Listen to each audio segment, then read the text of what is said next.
Monsieur Allègre, peut-on vous poser une question? Peut-on vous poser une question? Oui, toujours. Très bien. Vous allez à la plénière? Non. Non, vous repartez? Vous êtes arrivé, vous êtes déjà reparti? Ah non, mais j'ai fait mon travail. Moi. Ah bon, d'accord. J'ai fait mon travail. Ah oui. J'ai animé un débat sur le risque zéro. Risque zéro, d'accord. Alors, la séance plénière porte sur les grandes peurs de l'an 2000. Oui. Et on a trouvé une cassette qui circule actuellement en France. Je ne sais pas si vous avez entendu parler, qui s'appelle Danger Travail. Oui. En fait, c'est un film qui va sortir en salle autour de la question du refus du travail. C'est-à-dire des gens qui veulent ne plus aller travailler dans cette société parce que notamment ils invoquent le fait qu'ils ne veulent pas aller occuper les emplois précaires. Qu'est-ce que vous pensez de ça, vous? C'est idiot. Ah bon? Totalement.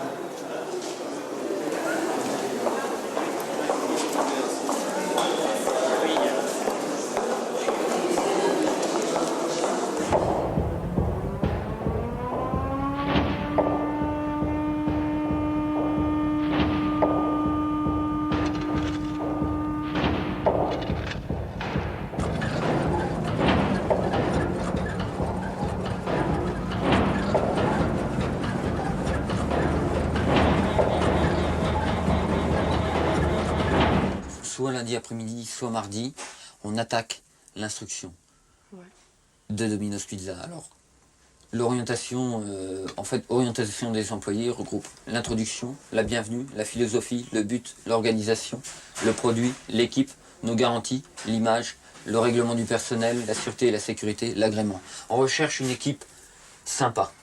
On veut une équipe sympa. On veut qu'il y ait une bonne ambiance chez Domino's Pizza. On veut pas qu'il y ait des conflits de personnalité. On n'a pas de temps à perdre avec ça. On n'est pas là pour s'embêter, on est là pour bosser. D'accord?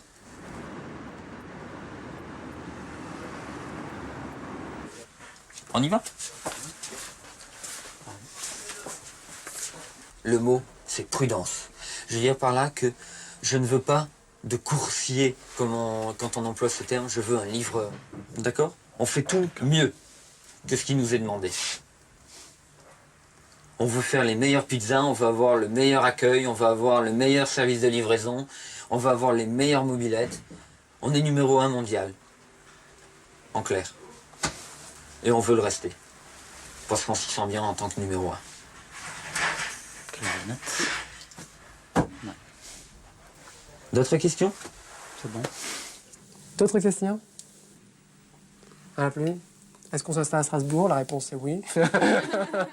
Est-ce que le magasin va tourner? La réponse est il y a intérêt.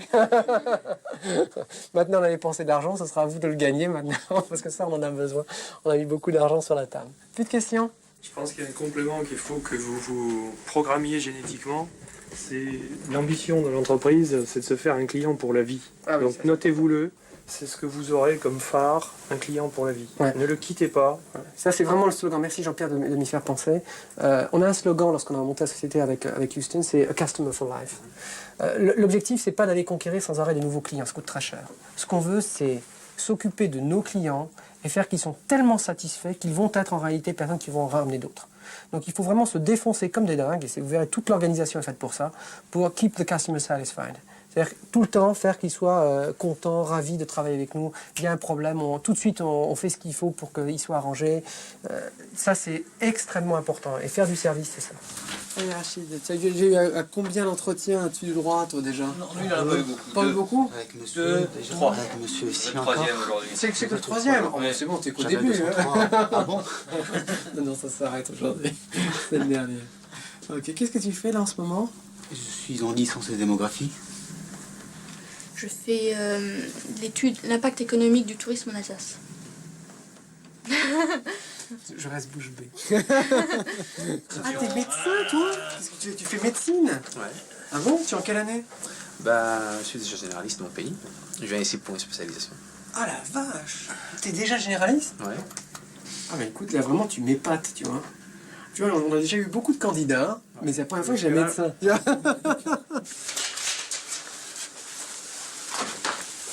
La transformation la plus rapide que vous ayez jamais vue. Alors, tu m'as mis les casquettes, Carole? Ouais, super. C'est comment ton prénom? Hervé. Hervé, une casquette, un t-shirt, un badge. Les vestiaires, c'est deuxième à droite. Et c'est la porte qui est près de la cour.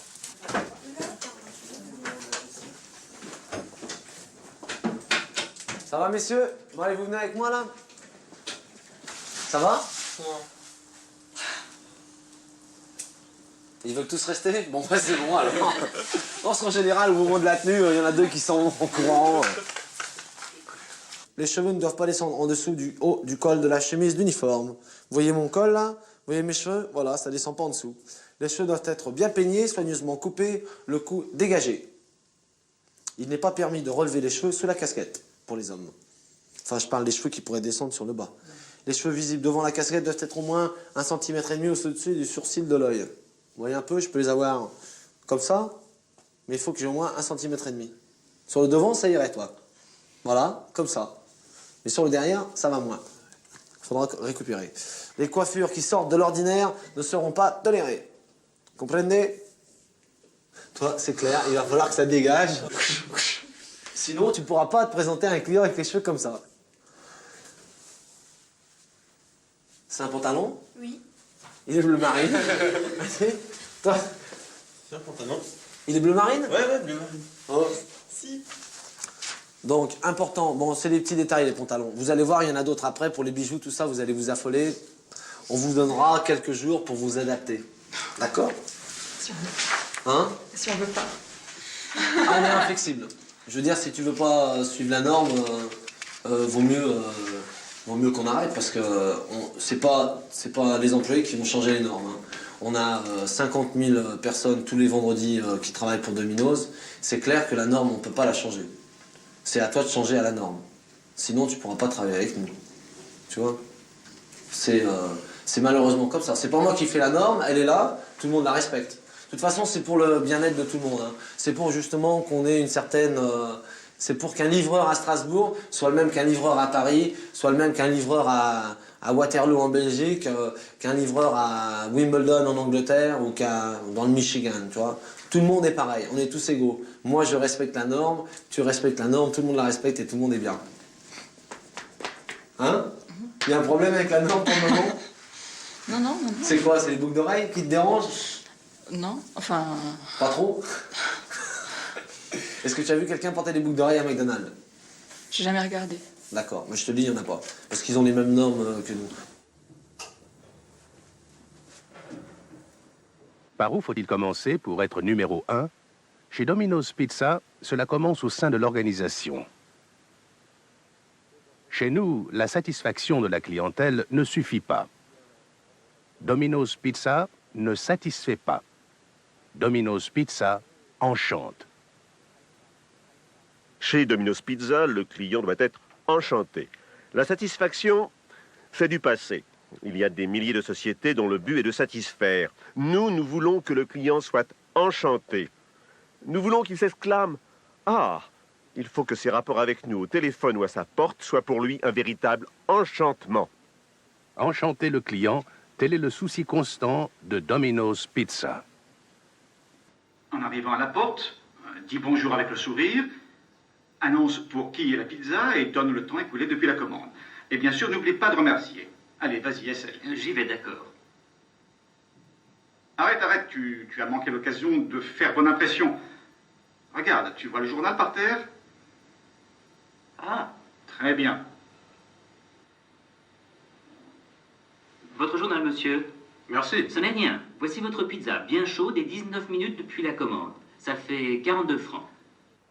Aux États-Unis, Domino's Pizza est devenue l'une des 100 premières sociétés de services parce qu'elle a le culte de l'excellence. Alors? Des commentaires?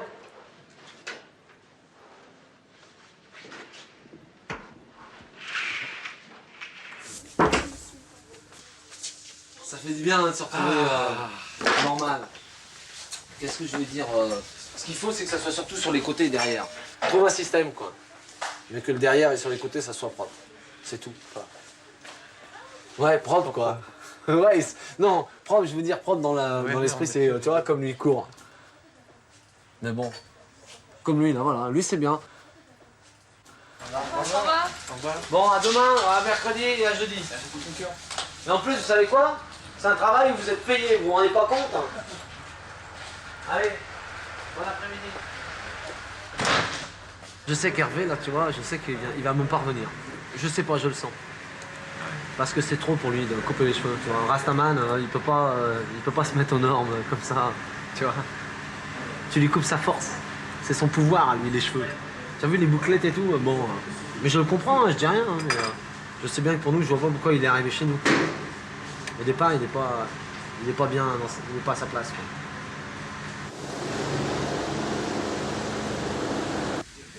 « 15 minutes. Voilà, sinon je m'arrête là. 2 pizzas, 2 coca, 15 minutes, jusqu'à temps qu'il y en ait un qui dit prudence. Prudence. Ok? Si personne vous dit prudence, ça veut dire qu'ils font pas attention à vous. S'ils font pas attention à vous, vous arrêtez et vous recommencez. Vous avez compris? Vous avez vu à quelle vitesse j'allais? C'est à cette vitesse qu'il faut aller. Ni moins vite, ni plus vite. Il faut s'empresser, toujours rapidement. D'accord? On traîne pas dans le magasin. Si vous traînez, c'est qu'il y a d'autres choses qui pourraient être faites plus vite et on vous paye trop. 15 minutes, sans boisson. Prudence. 15 minutes, sans coca. Prudence. Prudence. 4 coca. Comment il nous secoue les pizzas? Arrête-toi, Rachid, reviens. Viens voir une seconde, Rachid. Je te fais voir un truc, viens voir.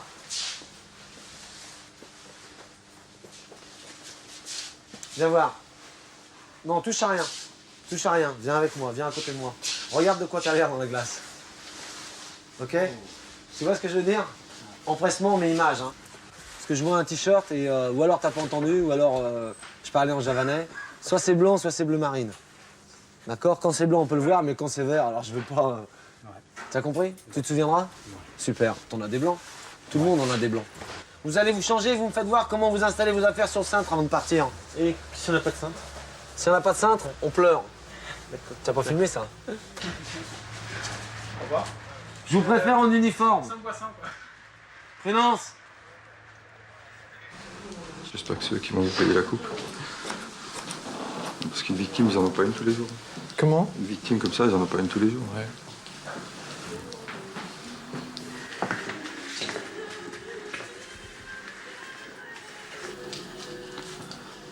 Faut que c'est un peu sauvage. Sauvage. Pas trop. Bah, c'est-à-dire que là maintenant, sauvage, je sais pas. Et voilà Hervé, chef livreur, oui, qui a été chez le coiffeur. Formidable. Bel effort. Ça va? Ça va pas? Si? Il fait beau? Ça fait drôle. Hein? Ouais, non, mais ça fait du bien, tu verras. Tiens, mais si tu veux te changer, c'est bon. Vous pouvez chanter, hein? Vous pouvez faire les boîtes en chantant, les mecs. Hein? En chantant. Et je faisais mes boîtes en chantant.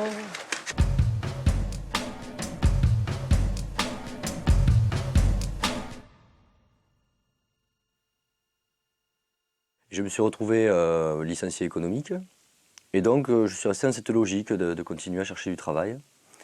Et là, ben, en fait, j'ai enchaîné petit boulot sur petit boulot. Certains mieux que d'autres, mais surtout de pire en pire. Avec l'apothéose en 98, où je réponds à une annonce d'une boîte de vente de meubles par porte-à-porte, donc pour devenir VRP. Où, bon, on nous faisait miroiter quand même beaucoup de chiffres d'affaires et des possibilités toujours croissantes de gains supplémentaires. Et donc, bon, j'ai enquillé là-dessus et en fait, donc, achat de la panoplie, le costard, la cravate. Et eux fournissaient la formation bourrage de crâne, la valise avec tout ce qui va bien dedans, les mini échantillons de moquette ou de cuir pour faire croire au type que son méga canapé il va être comme ça, enfin bon, une horreur. Et bon, ça faisait un moment que j'avais du mal avec la logique de l'entreprise dans laquelle il faut se reconnaître absolument, comme si c'était sa famille, etc. Bon, mais j'avais toujours eu envie de travailler, j'étais prêt à prendre sur moi, etc. Bon, là, le problème, c'est que c'est un véritable lavage de cerveau. Et surtout, c'est que c'est carrément mon entourage qui m'a fait prendre conscience du changement que ce travail suscité chez moi, quoi. C'est-à-dire que les gens ne me reconnaissaient plus. Bon, j'avais des horaires impossibles, la musique, n'en parlons plus. J'essayais de vendre des meubles à mes amis, enfin bon, c'était n'importe quoi. Tu te rappelles de la dernière fois où tu as mis un costard cravate et tu as pris ta valise, ta valise, pardon. Oui, bon, ben, ça a été c'était un cas d'école, puisque bon, on arrive dans une famille très modeste, bon, déjà adorable, hein, dans un village reculé des Pyrénées-Orientales. Et ben, en gros, on leur a collé un salon à 43 000 francs avec un crédit sur 10 ans, avec un taux d'intérêt qui leur reportait le prix du salon à 60 000 francs, pour un type qui a gagné 5 600 par mois, quoi. Donc moi, je suis parti avec le vendeur avec qui on avait fait la vente. J'ai dit, écoute, le chiffre, tu le gardes. Moi, ça ne m'intéresse pas. Je trouve qu'il y a assez de salauds à la surface de la terre pour qu'en plus, j'aille mettre mon grain de sel et que j'aille voler, parce que c'est le cas de le dire, des gens qui ne demandent rien à personne et qui sont particulièrement crédules parce que, comme tout le monde, quand on n'a pas beaucoup de moyens, ben, on rêve effectivement d'un jour d'accéder à cette consommation qu'on nous balance toute la sainte journée à la télé, etc., au travers des publicités, et que bon, et qui finalement crée une frustration à un moment. Parce que les gens, ils ont envie de ça. Ils ont quand même aussi envie d'avoir un beau salon, une belle voiture, un beau machin. Et quand leur situation ne leur permet pas et que vous avez un ou deux couillons qui se pointent chez eux, qui leur disent bah, « j'ai une merveilleuse affaire à vous proposer », avec une formation très très poussée dans la manière de les convaincre, parce que ça va loin, hein, le coût du téléphone, c'est-à-dire qu'on fait semblant de téléphoner à son patron pour demander une ristourne, en faisant bien mariner le client, enfin bon, c'est des trucs classiques quoi, mais ça fonctionne et bon, les gens se font avoir. Et moi vraiment c'était la goutte qui a fait déborder le vase, je me suis dit, de toute façon, enfin, je trouvais que cette entreprise de VRP, elle était quand même très représentative de la logique de l'entreprise en général, c'était ça en fait. Parce qu'on pourrait très bien me dire, mais tu n'étais pas obligé de faire VRP, tu pouvais faire 10 000 autres travails. Mais le problème, c'est que la logique est la même. Dans d'autres, elle est plus diffuse. Mais ça, le fonctionnement est le même. Le fonctionnement est le même. Donc, au revoir. Et c'est vrai que, bon, moi, j'avais besoin de grosses prises de décision comme ça, de phrases fortes. Et je me suis vraiment dit, tu ne travailleras plus jamais. Et je n'ai plus jamais travaillé. Hein. Je n'ai plus eu aucun boulot salarié depuis juin 98. Nous sommes le jeudi 26 février 1998. Il est exactement 14h50 et vous m'avez donné votre accord pour recevoir 10 livrets Passion de l'Égypte pour 39,90 plus 16 rentrées d'envoi ainsi que tous vos cadeaux. Je vous demande 2 petites secondes d'attention. Je vais vous marquer les résultats de la deuxième heure au tableau, d'accord? Donc vous avez fait une très très bonne heure. Hein. Je vous marque les résultats. Donc les personnes sur fiche, s'il vous plaît, regardez votre tableau. Vous avez fait à la première heure du 3,3 DEG. À la deuxième heure, vous avez fait du 4,53, c'est très très très bien. Nous sommes le jeudi 26 février 1998. Il est exactement 15h30 et vous m'avez donné votre accord pour recevoir 12 fiches guides forêt vivante pour 39,90 plus 16 rentrées d'emploi ainsi que tous vos cadeaux. Allez Baudoro, ça va venir Baudoro, hein, ça va tomber. Nathalie, s'il te plaît. Allez Nathalie, le sourire, il faut que ça tombe. Hein. J'ai une note exceptionnelle à lui proposer et que je voulais simplement lui expliquer ce dont il s'agit. C'est très bien Nathalie, c'est une super réponse. Allez, on continue Ilham, s'il te plaît, le prochain. 16% Ilham, 16%. Je t'ai jamais vu à 16%, c'est du 30 qu'il me faut Ilham, c'est du 30. Jasmine, tu continues également s'il te plaît Jasmine. Mélanie, le prochain, Mélanie, le sourire à la pêche. On n'oublie pas de verrouiller. Oui Florence, merci, c'est très bien Florence. Allez, on continue. C'est bien Florence. Florence, vous êtes dans vos objectifs. Mais Fanny également. Merci Fanny. Hop. La pêche, le sourire Nathalie. Hein. Bonjour, écoutez, je me présente. Je m'appelle John. Je suis superviseur donc, à Téléperformance. On a un écran de contrôle que chaque superviseur a. Donc, qui nous donne donc, le nom des téléacteurs, des collaborateurs. Leur état, donc savoir s'ils parlent, s'ils sont en attente ou pas. Le temps de logage, ce qu'on appelle le logage, c'est le temps depuis lequel ils sont assis sur leur chaise. Le temps parlé, donc ce qui nous permet de voir combien de temps ils parlent par rapport au temps où ils sont là. et en termes de résultats, donc le nombre de contacts réalisés, le nombre d'accords, le nombre de refus. Et je fais ce qu'on appelle de l'écoute active, c'est-à-dire que j'écoute et que si je sens qu'il manque un petit peu de directivité, de sourire, je le reprends et tout de suite j'essaie de le remettre sur les rails pour conclure. Par exemple, lui, je dirais qu'il manque un petit peu de sourire. Tu mets un petit peu de sourire, Alexandre. C'est bien, Alexandre, super, c'est très très bien. Hein. On continue. Sandra, s'il te plaît, Mélanie. Stéphane, c'en est un. Merci Stéphane, super. Donc un guide argumentaire, qu'est-ce que c'est? C'est une base qui leur permet de pouvoir appeler le client et lui annoncer l'ensemble de ce qu'on va lui proposer. Ces guides argumentaires sont calqués sur une technique de vente qui s'appelle l'AIDA, qui est une technique de vente très très efficace en termes de télémarketing. Donc attention, intérêt, désir, achat, l'AIDA, qui est repris sur ce Si guide. ça vous plaît, vous gardez l'envoi et vous réglez seulement 39,90 € plus 16 francs de frais d'envoi et vous recevez en plus... Je vous rappelle que pour les 2 places de cinéma, c'est l'équipe de Stéphane et Alexandre qui est en tête, hein, avec 10 accords. Hein. C'est très très bien.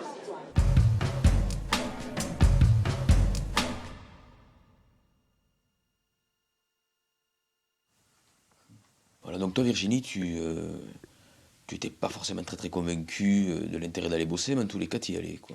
Ouais, parce que si tu veux, au départ, moi j'ai été ado, j'avais envie d'être indépendante, il fallait à tout prix que je bosse parce que si je voulais m'acheter une guitare, j'allais pas pouvoir forcément demander à mes parents parce que comme ça ils allaient peut-être pas pouvoir les sortir, machin. Alors je me suis dit bon, il faut bosser, je vais trouver du taf et tout. Alors au départ j'ai fait des petits tafs, j'ai vendu des journaux, j'ai tapé la manche dans le métro en jouant de la guitare, une fois que je me suis acheté ma guitare. Et puis à un moment je me suis dit il faut être sérieux, je vais trouver un boulot stable. Parce que c'est l'avenir de tout un chacun et je fais partie de cette grosse masse de gens. Et j'ai envie de m'intégrer, quoi. Moi, j'ai envie de faire partie de tout ça. J'ai pas envie d'être isolée, quoi. Et puis voilà, j'ai trouvé par l'intérim la possibilité d'avoir un boulot fixe. Alors j'ai commencé à bosser chez Discrete. Je répondais au téléphone et j'ouvrais le courrier. Des trucs passionnants, quoi. Et donc au bout d'un mois, parce que aussi au début quand même, t'es vachement intrigué par le téléphone, quoi, comment ça marche ce truc-là. Donc au bout d'un mois, tu commences à maîtriser un peu, tu te dis bon, déjà tu t'ennuies un peu plus, quoi. Et puis au bout de 3 mois, ça devient le calvaire, quoi, parce que le matin, t'as pas envie de te lever, quoi. Même si les gens sont sympas au taf et tout, bon, c'est terrible.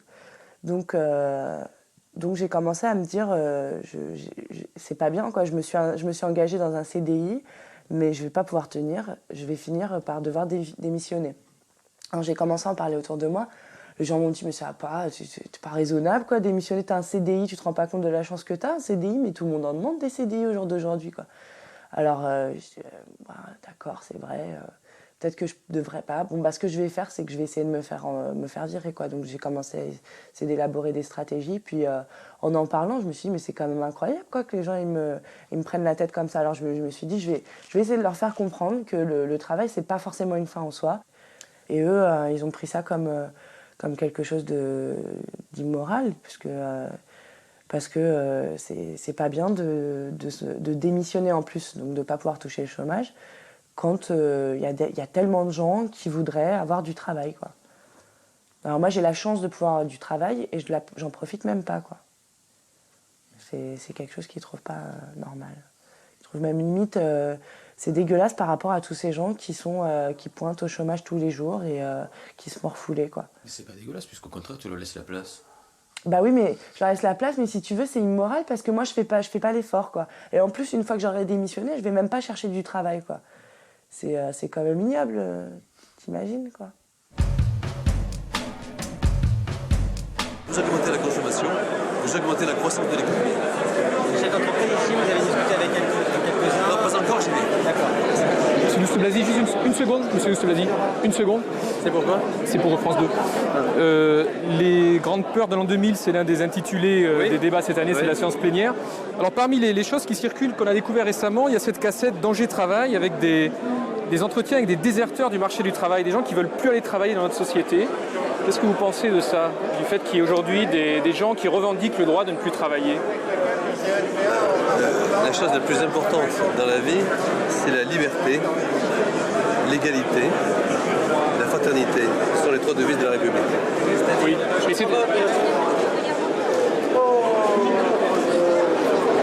D'accord.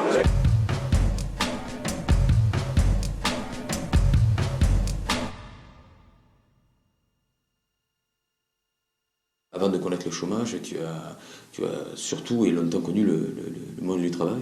Oui, oui, alors j'ai travaillé donc dans une entreprise, c'était l'aéronautique, et j'étais bavivreuse sur binoculaire. Et donc, bon, ça sera... Ah oui, alors c'est des pièces pour les avions, c'est un peu, tu vois, comme si tu étais chez le dentiste, bon, à part que tu le fais sur une pièce, quoi, et t'enlèves toutes les bavures qui sont dans des trous. Donc je suis restée à peu près 12 ans. Et bon, j'ai été virée pour question économique, quoi. J'étais un peu poussée, quoi, à partir parce que bon, je faisais beaucoup de grèves et tout ça. Et après, bon, je me suis retrouvée sans travail. Alors là, bien sûr, tu te dis punaise, sans boulot et tout, qu'est-ce que je vais faire? Tu sais, tu commences à... Bon, tu sais, ça te fait peur, quoi, parce que tu as toujours bossé et tout. Et bon, j'ai fait des recherches de travail et tout, puis il n'y a rien qui a correspondu. Puis en fin de compte, plus je suis restée sans rien faire, quoi, enfin, sans travail. Alors là, ça m'a vraiment plu, quoi, parce que je peux faire plein de choses. Je me suis aperçue que, bon, j'ai découvert pour aller dans les musées, je lis, tu vois, quand tu vas dans les magasins, t'as pas besoin de faire tes courses, tu sais, en même temps que tout le monde. Et... mais je suis heureuse qu'on m'ait virée, quoi. Au départ, ça m'a fait de la peine, mais là, je suis vraiment virée, quoi. Je suis... Tu vois, alors en plus, mais attends, les gens, ils savent pas ce que c'est de faire la sieste l'après-midi, tu vois. T'es là, l'après-midi, tu te dis, tiens, qu'est-ce que je fais? Bah, tiens, il pleut. Oh là, je vais être tranquille, je vais lire un petit bouquin. Alors moi, il y a plein d'auteurs que je connaissais pas, tu vois. Maintenant, j'ai découvert plein d'auteurs, tu vois, russes, Tchekhov et tout ça. Mais avant, je connaissais pas ça, parce que t'as pas le temps quand tu bosses. En fin de compte, tu as le temps de rien faire. Tu as le temps d'aller bosser, tu vois. Et puis, une fois que tu as bossé, il faut que tu ailles faire tes courses, il faut que tu fasses ceci, tes week-ends, tu n'as pas le temps d'en profiter, rien. Et c'est quoi de bosser, en fin de compte? C'est de faire chier, quoi. En fin de compte, après, les entreprises, de toute façon, les patrons, eux, ils en ont rien à péter, quoi. Toi, une fois qu'ils ont envie de te virer, ils te virent. Et toi, qu'est-ce que tu fais, de toute façon? Tu es bien obligé tu vois, de réfléchir, de te dire, bon, quand tu as 50 balais, est-ce que je vais bosser? Est-ce que je reste? Est-ce que j'essaye de me trouver quelque chose? Et alors en plus, bon, attends, qu'est-ce qu'on va me proposer? Moi, c'est pareil, pendant un moment, tu vois, je voulais faire des ménages, 50 balles de l'heure. Non, mais moi, je préfère pas, j'ai pas envie d'entretenir les bourgeois. Hein, je pense qu'ils, de toute façon, ils s'entretiennent assez sur le dos, comme ça, des gens. Tu vois, donc, au moins, bon, on va me dire peut-être que je profite, tu vois, de l'argent. Mais moi, j'ai bossé, de toute façon. Donc, cet argent qu'on me verse dans ces 2600 francs par mois, je vais te dire, faut qu'ils ils vont pas pleurer pour 2500 francs qu'ils me donnent par mois. Moi, je préfère gagner ça que de gagner 5000 francs.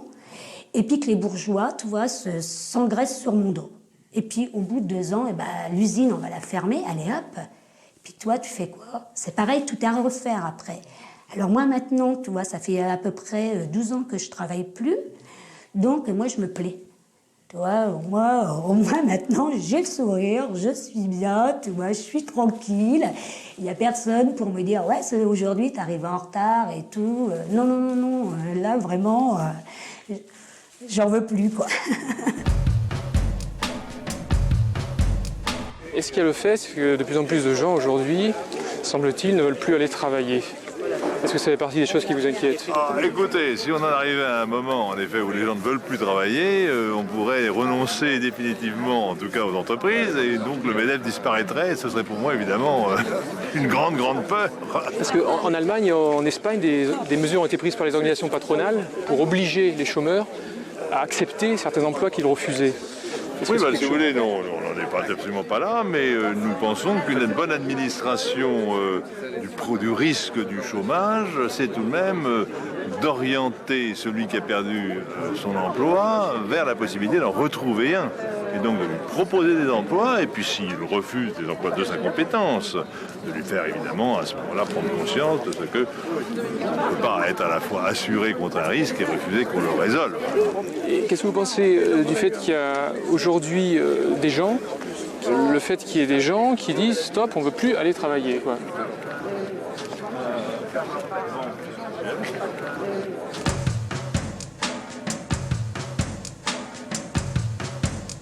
Il y aurait une solution. Une solution ?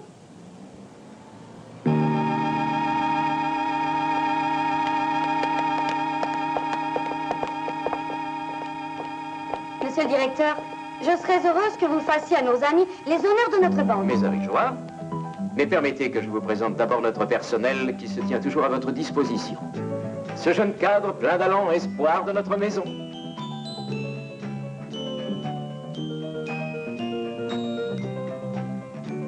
Notre caissier aux doigts de fée.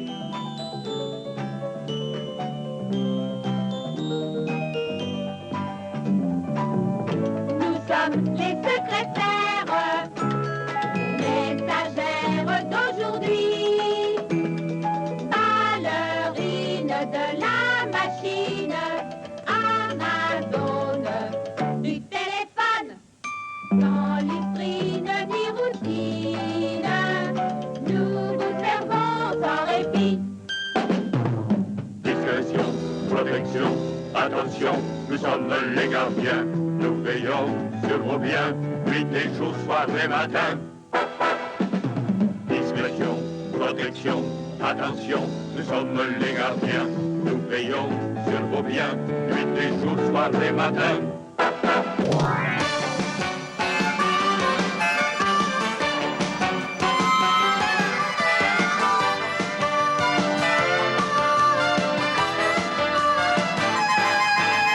Everybody has a part to play in everybody else's day.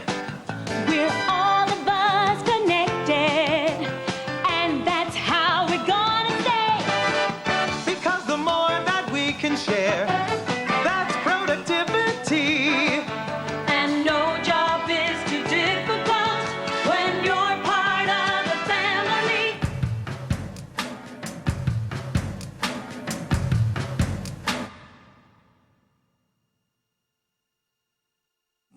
Mon père est ouvrier. Ma mère, à partir de quand j'avais 5-6 ans, est devenue femme de ménage dans une municipalité, quoi. Moi, quand j'étais minot, mon père se déplaçait sur 1000 bornes pour bosser. Il rentrait que le week-end pour faire vivre sa famille. On est né à Marseille, on s'est déplacé à Fos-sur-Mer. C'était au moment où les usines se créaient. Mon père partait le matin, bonne heure, au travail. Ma mère, le soir, lui cuisinait la petite gamelle en ferraille avec un peu de riz, de sauce dedans. Ou quand il partait travailler dans des raffineries, électricien dans les raffineries, qu'il allait travailler en Normandie ou au Luxembourg et qu'il rentrait tous les week-ends où il faisait 2000 km pour voir ses enfants et le reste de la semaine, ma mère se faisait chier, voire pleurer. Le travail n'a jamais été, pour moi, synonyme de bonheur par rapport à ce que je les ai vus vivre eux. Les discussions sur le travail vont venir a posteriori, en tout cas quand je vais avoir, quand je pars de la maison et que par rapport à ma propre vie aujourd'hui et comme je la vis, comme j'entends la mener depuis une dizaine d'années, qu'effectivement là ça a posé on peut pas dire des débats, mais plutôt des reproches cachés ou des colibés ou des boutades ou des questionnements de la part de mes grands-parents. Alors qu'est-ce que tu fais? Quel travail tu as? Alors qu'au fond, la question leur importe peu, sûrement pour pouvoir en parler à leur coiffeuse ou quelque chose comme ça, parce que ils me voient heureux, ils se posent pas, ils m'ont jamais vu malheureux. Donc finalement, la question, pour eux, elle devrait pas être si importante, si ce n'est la question de l'existence sociale. Qu'est-ce qu'ils peuvent dire à leur coiffeur, à leur boucher, à leur sœur, à leurs cousins, à leurs neveux, ou par rapport à mes cousins. Bon, moi, ce que j'ai envie, moi, je tends à être heureux, je tends au bonheur. Ça, c'est aussi mon projet politique. Et qu'à partir de là, j'ai envie de vivre les moments comme j'entends les vivre. Par exemple, sur la question du service militaire, j'étais insoumis. J'étais soumis à un service militaire qui dure 10 mois ou à une objection de conscience qui dure 20 mois.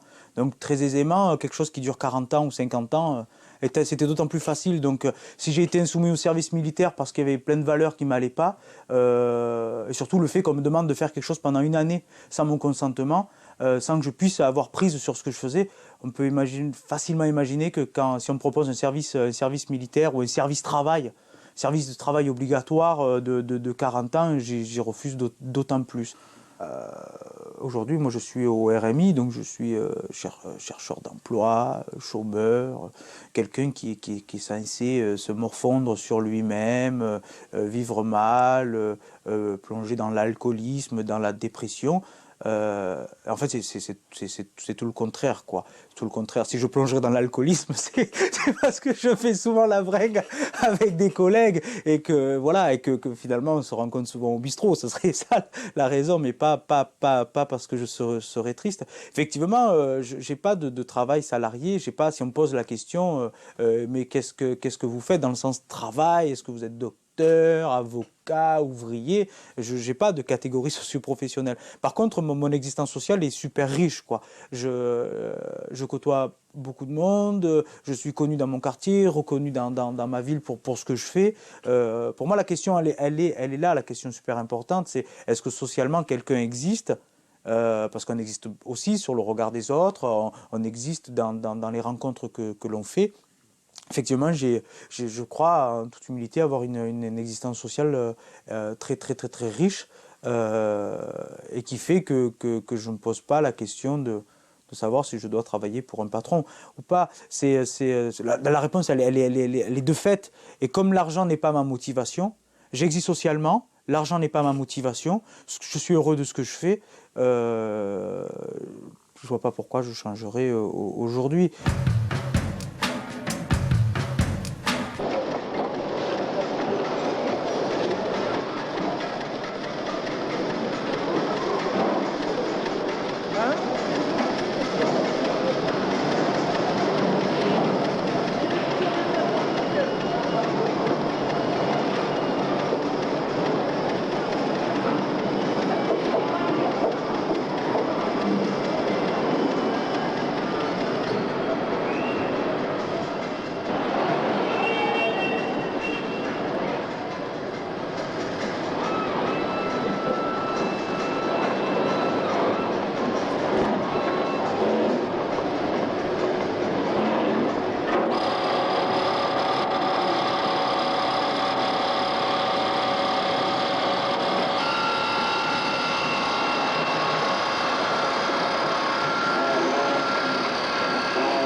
C'est pas simple d'écrire une chaîne.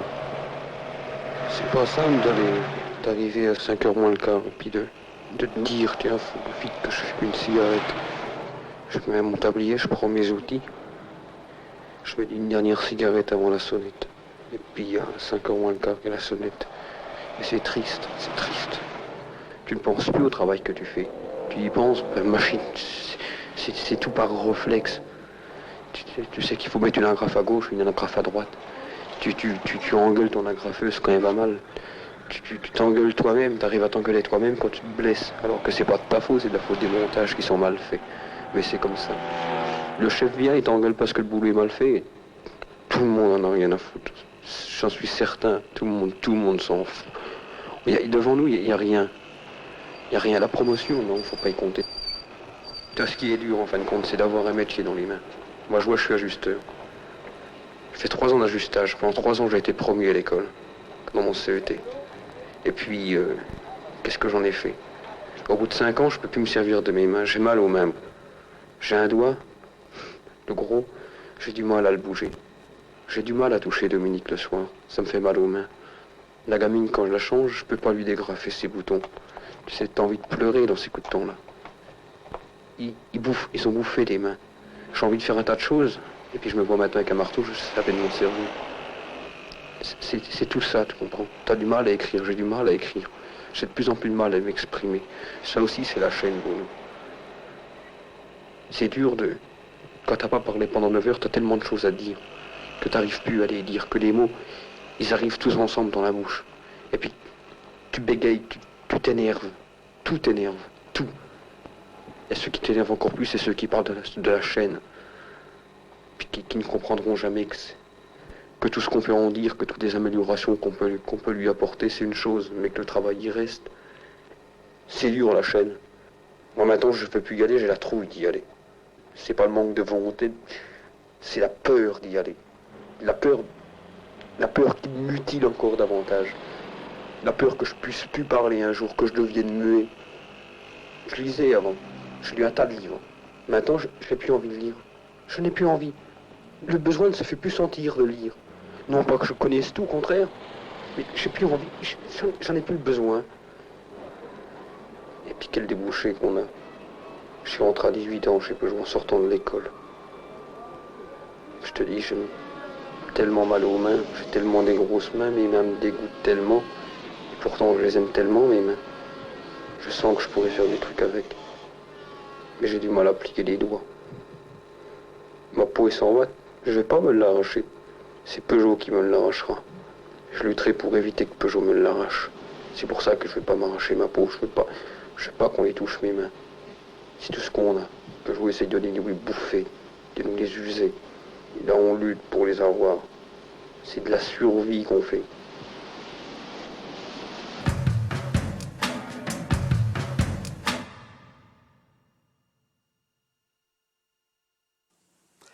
Pues yo era un trabajador modelo hasta aproximadamente el 82.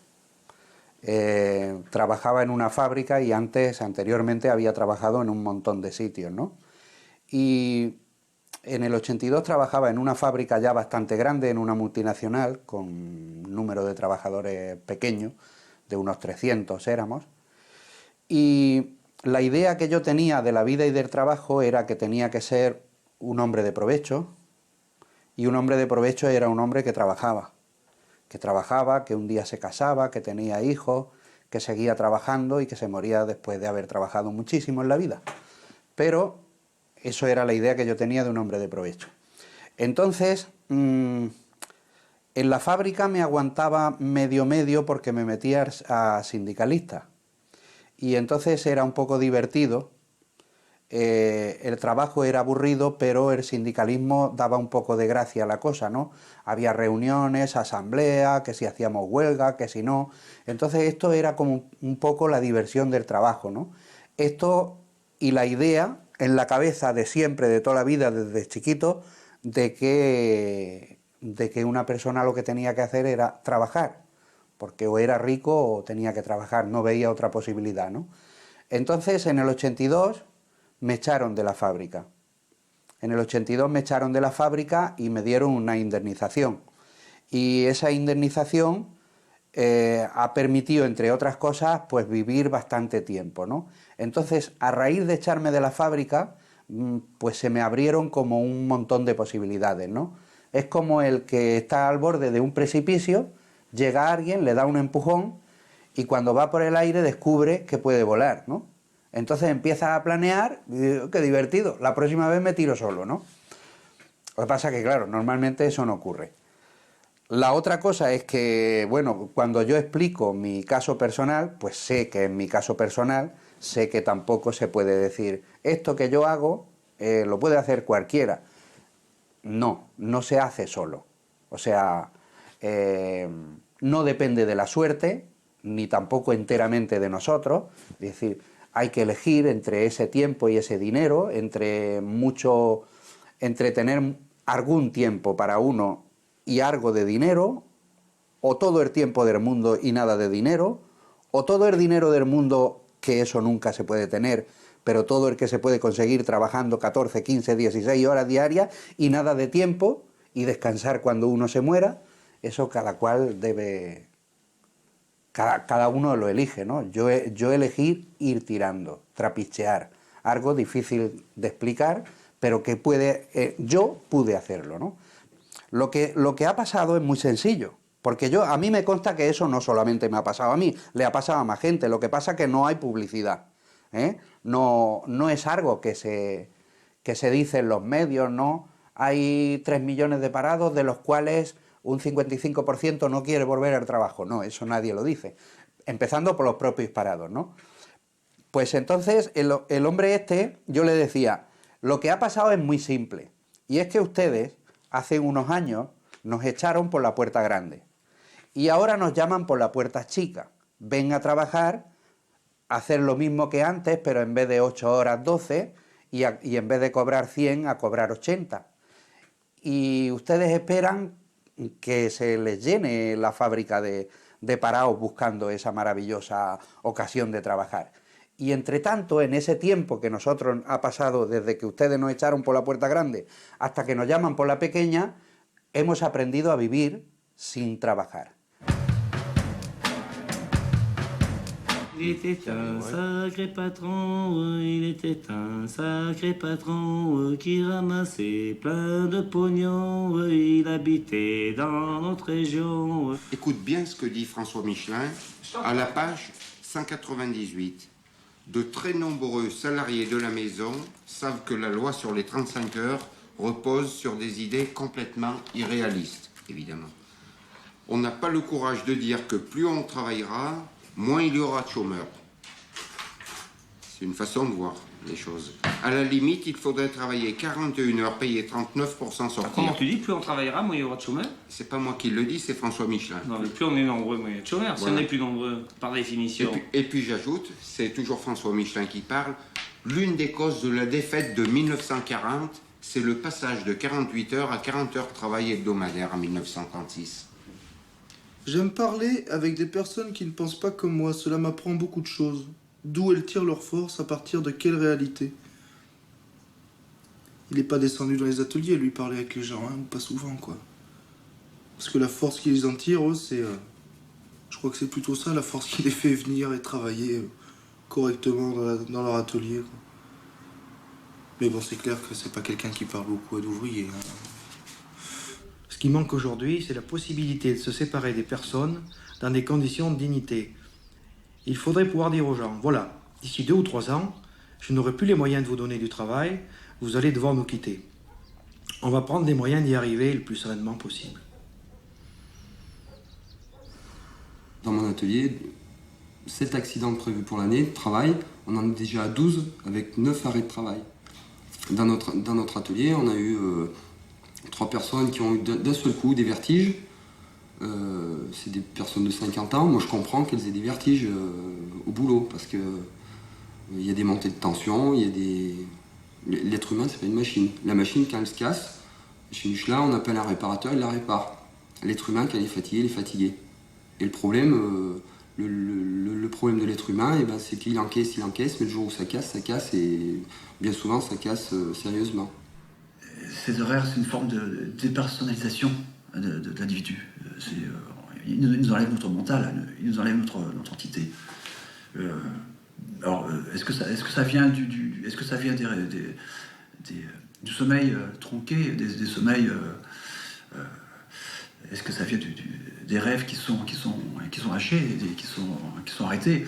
Parce que bon, je sais que le rêve a une importance primordiale dans la personnalité, mais voilà, c'est très dur. Enfin, au travail, tout le monde achète le journal devant l'usine, il se vend devant l'usine et les avis de décès, tout le monde le lit, quoi. Et tout le monde, toutes les semaines, oh là là, machin est mort, Dupont est mort, Durand est mort, il a fait que 2 ans qu'il est reparti en retraite, ça fait que 3 ans qu'il est parti en retraite. Il y en a qui sont pas allés, qui sont pas arrivés en retraite, ils sont morts, ils ont même pas vu la retraite, quoi.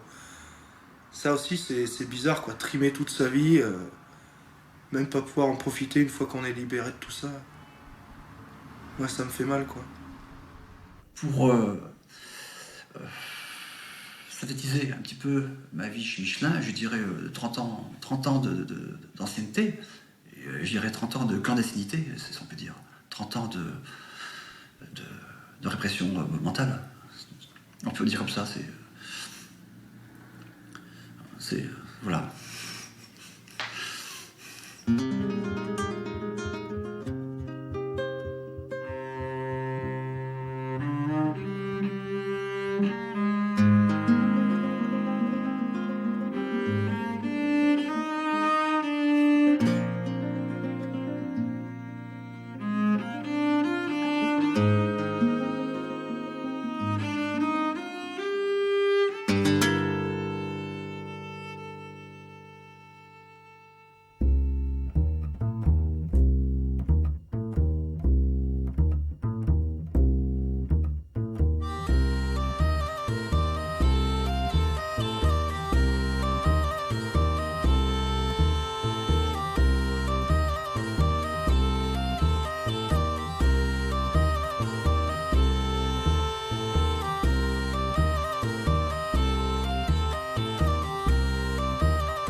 culego, men arrivo no che pego, ma di che traune mundesian, ma un po' di volte mai finian, versi la causa di l'usino, un terrides per 40 anni, lo patron mi fase la mino, desiere mi picciu un pan, ma ora che si de pauvre. Au travail, pas content. Au travail, pas content.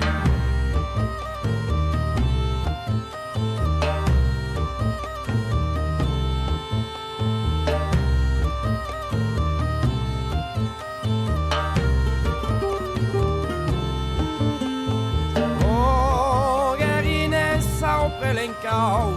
Car dirà d'esprit trop lointain. Hier en ma patience la so. En arrivare lo patron. E li di guerre teste basse. Est-ce perché n'aime pas pro? Trouvas que travaille trop gaire.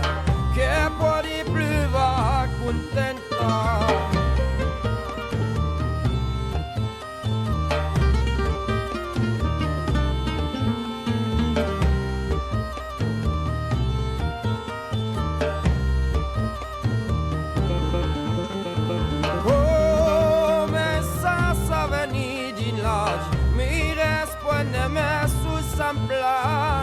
Despre că chite muestru bragi Es ma faie precias penia Se vos egarda ien juscar Es per pietare sfini O doanica che giù in caro E crezeu de me stavani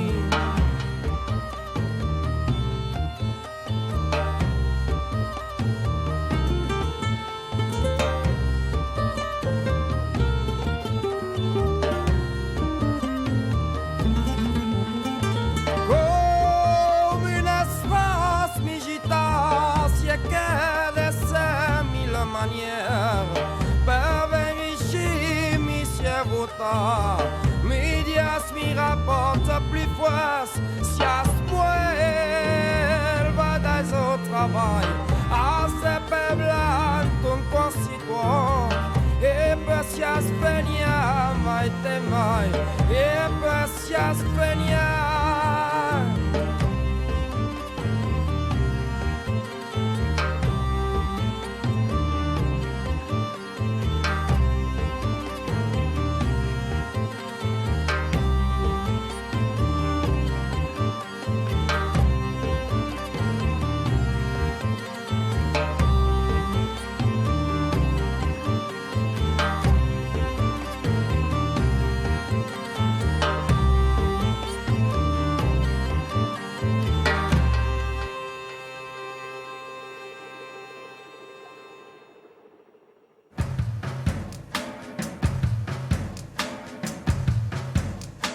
On a trouvé une cassette qui circule actuellement qui s'appelle Danger Travail et ce sont des témoignages de déserteurs du marché du travail, de gens qui ne veulent plus aller travailler car ils considèrent que la précarité ou que les emplois actuels ne les satisfont pas. Qu'est-ce que vous pensez de ces points de vue dans le commerce? Est-ce que vous pensez qu'il faut prendre des mesures coercitives contre les gens qui refusent aujourd'hui de travailler? Oui, moi je trouve anormal. J'en connais aujourd'hui qui font des calculs assez savants en disant j'ai une assistance, un soutien, j'ai été licencié aujourd'hui, donc je suis capable de tenir, alors qu'on leur propose du travail. J'ai proposé du travail à des gens à l'époque où je cherchais follement des salariés et j'en ai trouvé qui ne voulaient pas rejoindre mon entreprise. C'est aberrant, c'est anormal. Je pense qu'ils n'iront pas loin. Je suis dans le coin, oui. Ils ne se rendent pas compte de leur propre situation. Il n'y a pas de miracle.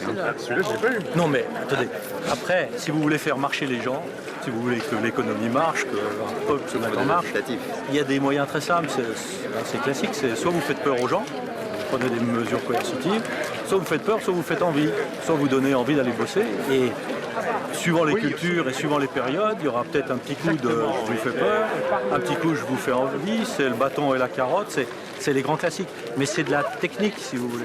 Donc c'est plutôt la carotte que le bâton. Oui, oui, c'est plutôt la carotte. Ou les deux. C'est un peu des deux, il faut quand même. Je crois savoir qu'à New York, par exemple, vous avez des systèmes de RMI aux États-Unis, mais on oblige les gens à qui on donne un revenu minimum à donner quelques heures par jour de travail à la collectivité. Alors vous avez des ingénieurs au chômage ou qui sont dans une mauvaise passe, qui touchent un RMI, mais qui vont, par exemple, nettoyer les rues ou faire des travaux d'intérêt collectif pour la municipalité, etc. Et ils n'y trouvent d'ailleurs pas rien à redire, enfin je veux dire, ils le font très volontiers. Il est grand temps qu'il y ait des mesures un peu coercitives. Les autres le font, si nous on ne le fait pas, on est en danger. Qu'est-ce que vous fabriquez? Je dirige une société de service, société de bourse, donc une société de service. De bourse, c'est-à-dire De bourse, c'est-à-dire j'ai des clients qui achètent et qui vendent, qui me confient leur épargne. J'ai 95 salariés et donc c'est une société de service. Je rends des services si les gens ont envie de me confier de l'argent et s'ils trouvent que je leur apporte une valeur ajoutée par rapport à d'autres prestataires qui font le même métier que moi. D'accord. Oui, votre nom c'est Philippe de Port-Gompard. Je vais le noter. Comme Argédec. Cousin, oui. Je vais le noter.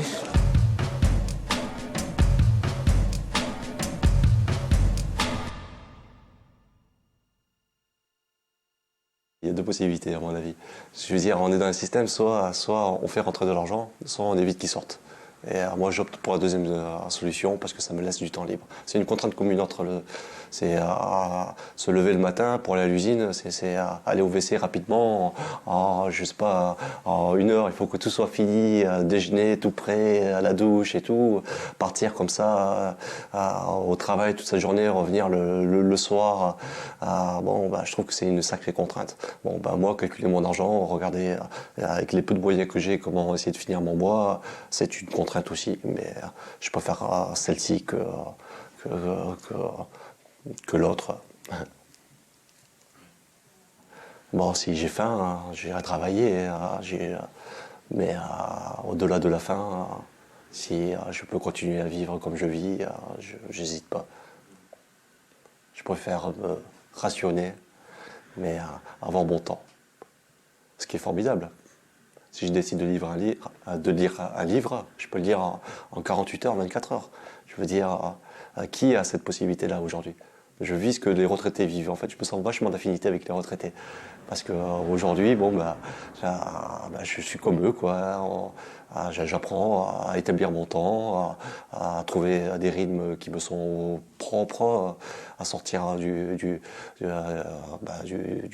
rythme du travail qui est pas un rythme véritablement humain, quoi. C'est plutôt un rythme mécanique la plupart du temps. C'est quand même beaucoup de production.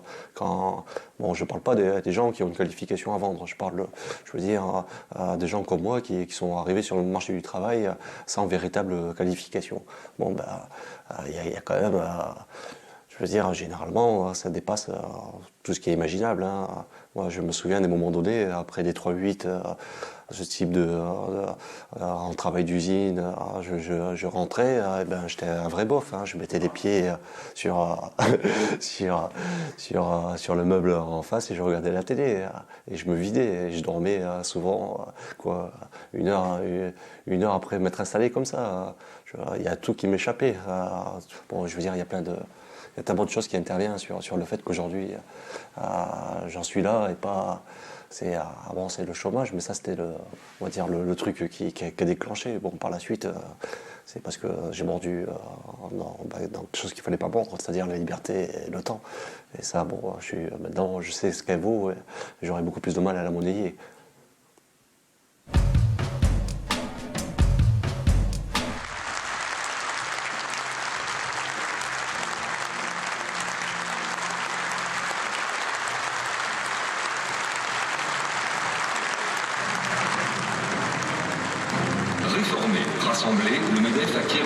unité renforcée. Plus puissant, il s'engage avec force dans le combat contre le diktat des 35 heures. Et c'est très important, je crois, de proposer aux jeunes de notre pays autre chose que des stages parking, d'aller en entreprise, aller voir ce que c'est que le monde du travail, préparer son intégration, entrer dans l'entreprise avec un vrai contrat et dans une vraie entreprise pour avoir une vraie perspective. C'est ça, je crois, la dynamique qui fait ça. Et l'allègement de charges.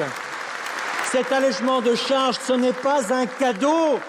Cet allègement de charges correspond au travail, à l'effort que fait l'entreprise pour aider ce jeune qui était souvent en difficulté à apprendre, au-delà de l'école, ce qu'est le monde du travail. Cela aussi, ça s'apprend. Il a besoin d'efforts. Et cet allègement de charges, il signifie un accompagnement humain pour une véritable insertion, parce que l'emploi, ce n'est pas égal à la formation, mais l'emploi, c'est de la formation plus de l'insertion. Et c'est cet effort-là qu'il faut faire. Et là réside une vraie perspective pour les jeunes. Ça doit être, je crois, une politique qui doit être poursuivie et prolongée. Notre stratégie pour l'emploi ne se résume pas à lever les obstacles à l'insertion sur le marché du travail.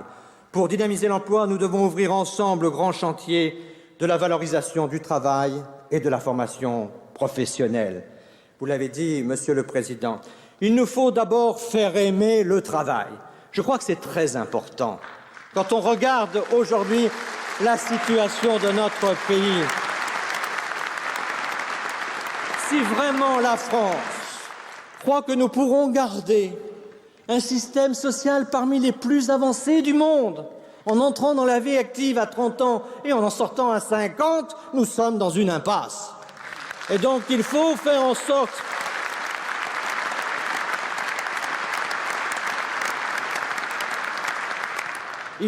aimer le travail aux jeunes. Quand je vois évidemment qu'on rêve toujours ou de prolonger la formation ou d'avancer la retraite, je me dis c'est qu'on ne fait pas assez d'efforts dans notre pays pour faire partager le goût du travail et le besoin de travail. Aimer le travail, c'est d'abord une bataille économique.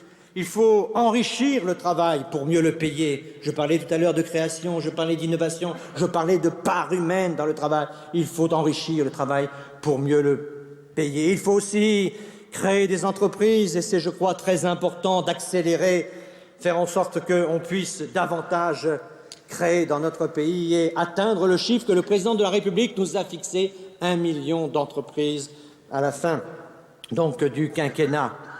Il faut aussi, et je vous remercie de le faire, il faut aussi, parce que là il y a eu un changement de climat, il faut aussi faire partager le bonheur d'entreprendre. J'ai souvent dit ça, mais c'est une expérience que j'avais faite quand j'étais ministre des PME. J'avais collecté sur une grande chaîne de télévision tous les 20 heures où les chefs d'entreprise s'exprimaient. Et donc il y avait quelque chose comme 110, 120 chefs d'entreprise qui s'étaient exprimés au total pendant une année. Pas un des entrepreneurs ne souriait. Est-ce qu'il n'y a pas du bonheur à entreprendre? Est-ce qu'il n'y a pas du bonheur à animer des équipes? Est-ce qu'il n'y a pas du bonheur de l'investir? Est-ce qu'il n'y a pas du bonheur à être responsable? Est-ce que la responsabilité est si étouffante? Est-ce que c'est un métier si horrible pour dire aux jeunes ne le prenez pas? Oui, il y a des difficultés, oui, il y a des charges, oui, il y a de la paperasserie, oui, il y a beaucoup de difficultés. Mais tous leurs métiers ont leurs charges, je vous l'assure. Mais au fond, faites partager ce que vous avez au fond de vous-même, c'est-à-dire un bonheur d'entreprendre. Et c'est ce bonheur et cette contagion du bonheur qui sera le meilleur moteur pour soutenir les initiatives que nous prendrons. Bataille économique, bataille sociale aussi. Les conditions de travail, de vie au travail doivent être meilleures pour que le travail soit moins pénible. Et on voit bien que finalement, les générations changent. Le concept même de pénibilité n'est pas le même pour quelqu'un de 50 ans et pour quelqu'un de 30 ans. Il faut, je crois qu'il est très important de faire en sorte que ce travail apparaisse comme un élément de la vie qui ne soit pas cette part de vie plus faible, cette part de vie plus difficile. Je suis toujours inquiet quand je vois qu'on a du mal à envisager de travailler plus et on rêve de la retraite. Et je me demande s'il faut qu'on se cache longtemps que c'est souvent les réalités du travail qui nourrissent les rêves de la retraite. Et je pense qu'il faut faire en sorte, il faut avoir cette lucidité-là pour rendre le travail, y compris socialement, plus attractif. Et c'est aussi une bataille culturelle. C'est une bataille culturelle très importante.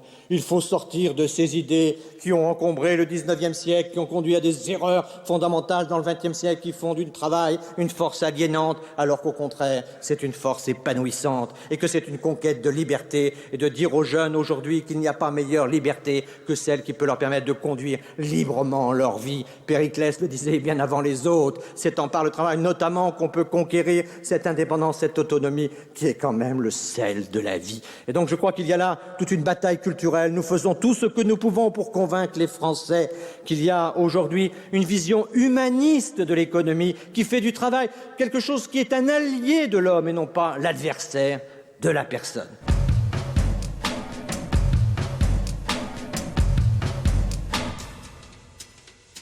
Dites-moi, Roger, votre travail est-il achevé? Pas tout à fait, c'est presque fait. Y'a pas de souci, aucun ennui, tout sera fait pour midi. Parfait, parfait.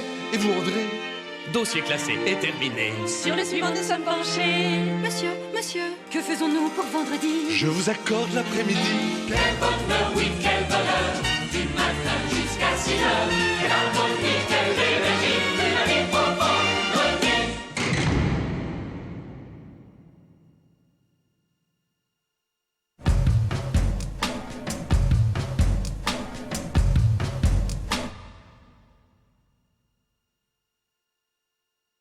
L'entreprise a été créée en 80, tant que je dise pas de conneries, 86 je crois.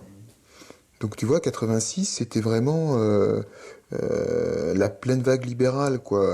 On l'appelait pas encore comme ça, c'était encore un peu sous-jacent, caché, mais et à l'époque il y avait vraiment les entrepreneurs commençaient à être les héros, tu vois, c'était l'époque tapis, machin et tout ça.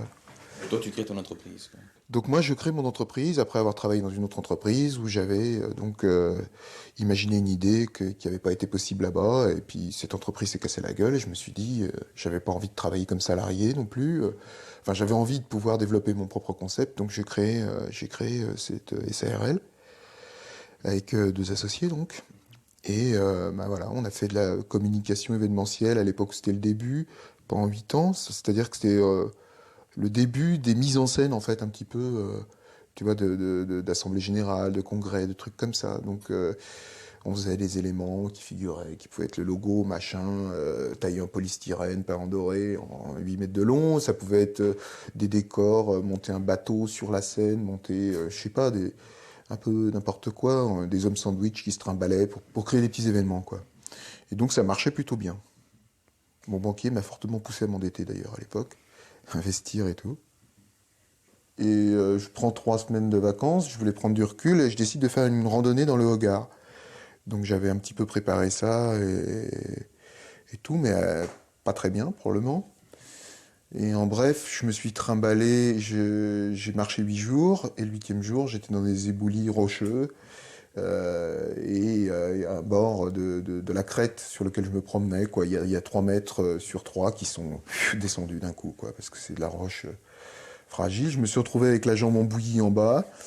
Donc finalement, j'ai gardé la jambe, mais ça m'a quand même valu 7 mois d'hôpital et de rééducation, et obligé de prendre un recul important sur tout ce que j'avais fait jusque-là, quoi, puisque c'était d'un seul coup dérisoire par rapport à ce que je venais de vivre.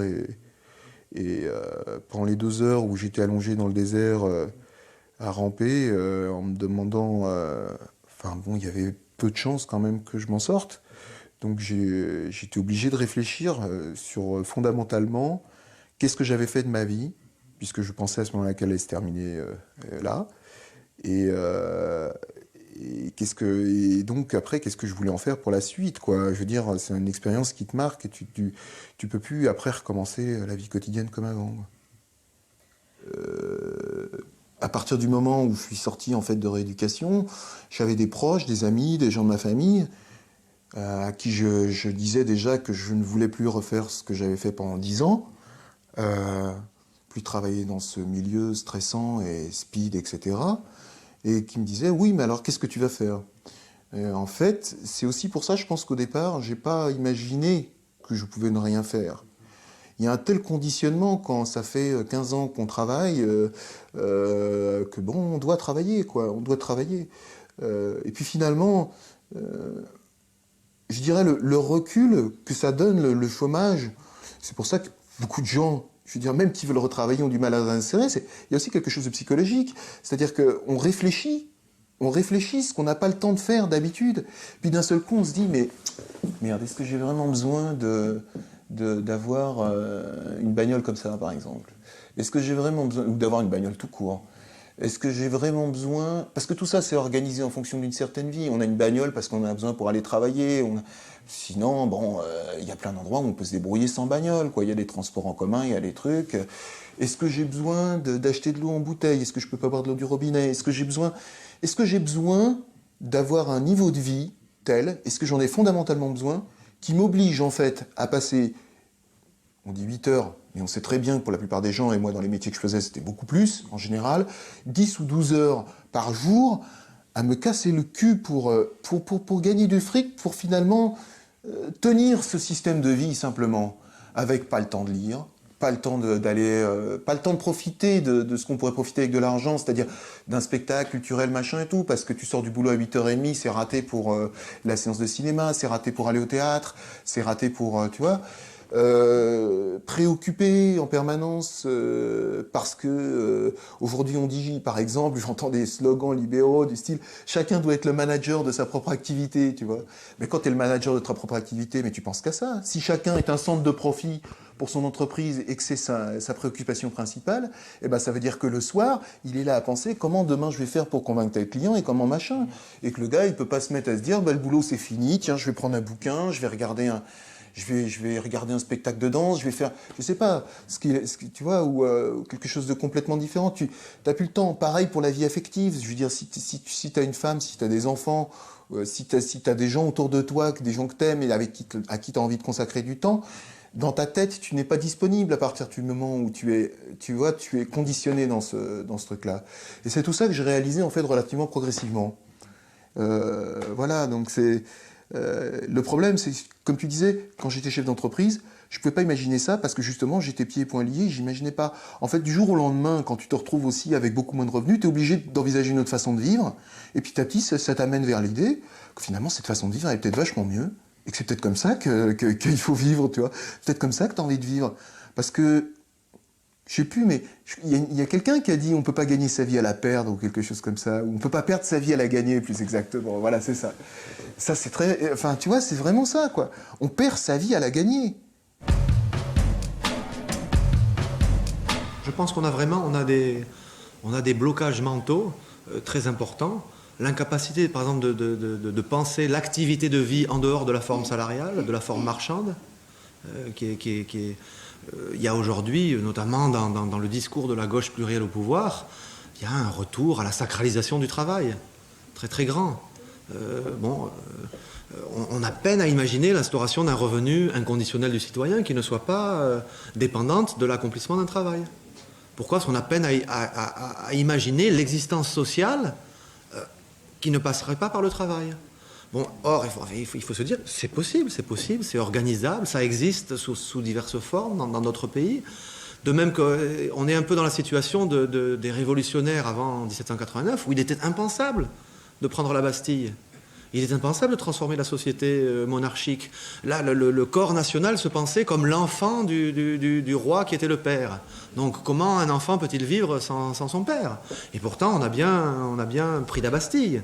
Et donc là, je crois, c'est vrai, il y a un travail d'imagination, il y a un travail de décloisonnement mental à faire et de refus des évidences quand on nous dit aujourd'hui, on est revenu, d'ailleurs aujourd'hui, c'est étonnant, enfin, quand on lit les journaux, on est revenu au discours du milieu des années 80, où on disait plus de croissance. La croissance est la solution de tous les maux de l'univers. Plus de croissance. Alors on le disait avant quand on avait 5% de chômage. Et on nous disait 1 million de chômage, c'est intolérable. Plus de croissance. Ensuite, on nous a dit, on était à 2 millions.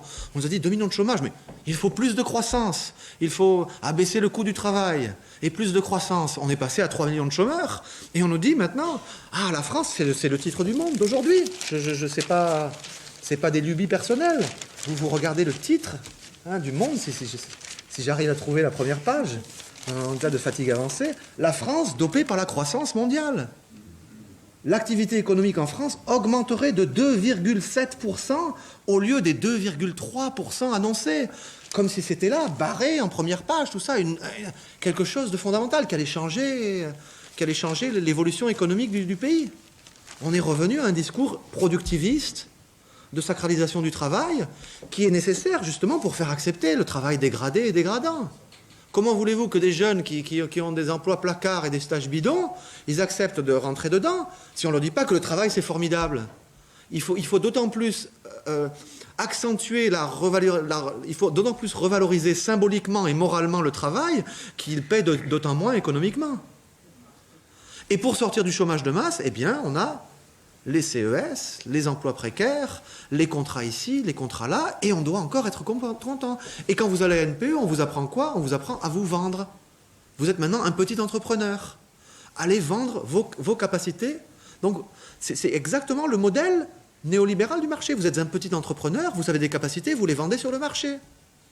Toute notion de solidarité et de responsabilité collective, de co-responsabilité individuelle et collective dans les situations sociales de cette jeunesse sont totalement passées à la trappe. Vous êtes un individu, vous allez à la NPE, vous vous présentez à un employeur, c'est un contact d'un employeur et d'un demandeur d'emploi, et vous vendez vos capacités. D'ailleurs, aux États-Unis, les directeurs, les responsables des directions relations humaines, c'est d'ailleurs joli, relations humaines, des grandes entreprises vous le disent ouvertement. Aujourd'hui, il n'y a pas de salariés. Il y a des entrepreneurs ou il y a des travailleurs contingents. Chaque travailleur doit se considérer comme venant au travail le matin, il vend à l'entreprise ses capacités et ses connaissances, et puis le lendemain matin, peut-être qu'on ne rachètera pas ses connaissances et ses capacités. Il est un petit entrepreneur qui vend au jour le jour sa force de travail. Mais ça, c'est absolument formidable pour les entreprises. C'est absolument formidable, parce que là, les politiques d'ajustement structurel se font immédiatement. Et par le biais de la NPE, c'est un peu la même mentalité, la même conception du travail qu'on encourage. Allez vendre votre force de travail, s'il faut, alors au mois, à la semaine, ou en CDD, ou on y viendra peut-être au jour le jour. Quand on nous chante, personne ne nie que la situation de l'emploi s'est améliorée dans les 2-3 dernières années, qu'il y a un petit mieux, qu'on a baissé d'1% ou 1,5% de chômage. Mais on a baissé en faisant quoi? Quand on regarde d'un peu plus près les statistiques de l'emploi, on observe que les catégories d'emplois qui ont augmenté le plus sont les emplois partiels, les emplois précaires et les CDD. Donc on a fait passer un petit volant de chômeur du statut de non-travailleur au statut de travailleur précaire. Alors on peut dire d'un côté c'est un mieux, mais en fait, si c'est ça la solution du chômage de masse, c'est en fait la voie américaine de la généralisation du salariat précaire et de la normalisation de la précarité. C'est la création d'une société d'insécurité sociale qui est marquée par des inégalités sociales gigantesques, qui est marquée par la normalisation de l'insécurité, qui est même présentée aujourd'hui aux États-Unis comme un principe positif d'organisation sociale.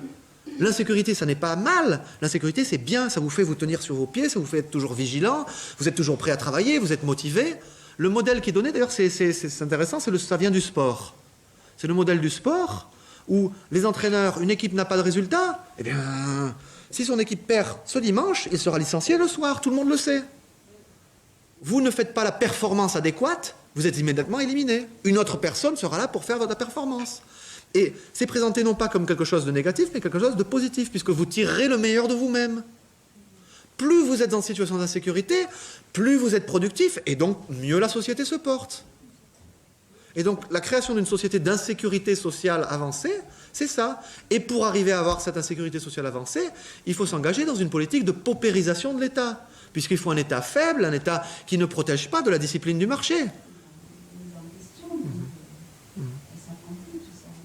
Tout à fait. Et en fait, ça participe, c'est là qu'on voit bien que la montée de l'appareil des dispositifs policiers et pénaux, il participe de la normalisation du salariat précaire. On vous le dit à l'école, maintenant, l'horizon du travail normal, votre vie de travailleur futur, ça sera un emploi d'insécurité. Vous ne voulez pas, bon, vous avez l'alternative du business. Vous allez faire de l'économie criminelle, de l'économie informelle de la rue. Mais alors là, le coût, soyez prêts à accepter le coût supplémentaire. Votre probabilité d'être incarcéré, d'être arrêté, d'être poursuivi, d'être incarcéré augmente. D'un côté, on vous force, si vous voulez, et puis si vous ne voulez pas, vous tombez dans le système pénitentiaire, qui est en quelque sorte la voiture balai du marché du travail.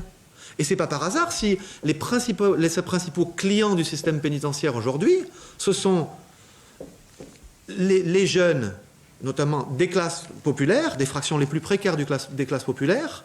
Il faut savoir qu'en France aujourd'hui, plus de la moitié des détenus ont un niveau d'éducation primaire ou moins, que plus de la moitié des détenus dans les prisons françaises n'avaient pas d'emploi au moment de leur arrestation, que 16% sont considérés comme sans-abri, bon, et que quand ils sortent de prison, ils ont des situations qui sont encore moins bonnes que quand ils sont rentrés.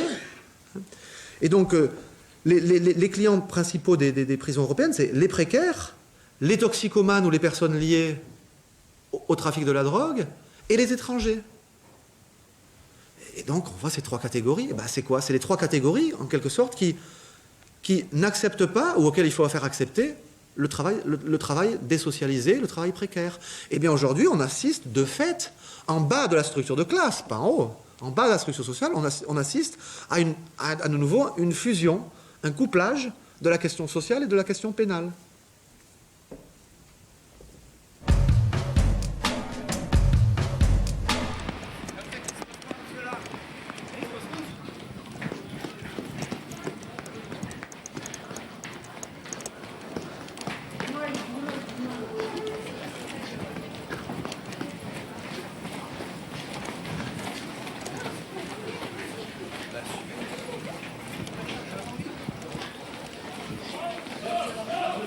Chômage, ras-le-bol! Chaud, chaud, chaud! Chômage, ras-le-bol! Chaud, chaud, chaud! Chômage, ras-le-bol! Chaud, chaud, chaud! Chômage, ras-le-bol! Chaud, chaud, chaud! Chômage, ras-le-bol! Ça sert à rien, ça nous fout! Tu nous laisses! Tu nous laisses! On va pas des voyous! Alors tu nous laisses! Calme, les gars, calme, calme, calme! Derrière les caisses! Calme, calme!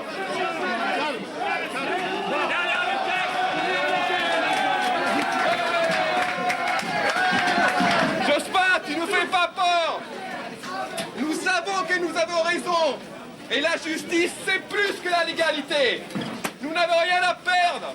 Nous allons gagner! Vive la lutte des chômeurs! Il est clair qu'il ne s'agit pour nous en aucun cas de partir avec les différents caddies comme ça. Nous voulons discuter avec la direction du magasin pour que lui-même accepte que les chômeurs sortent avec un certain nombre de choses. Mais ce sera une décision de la direction des établissements Leclerc et en rien une récupération par les chômeurs ici présents.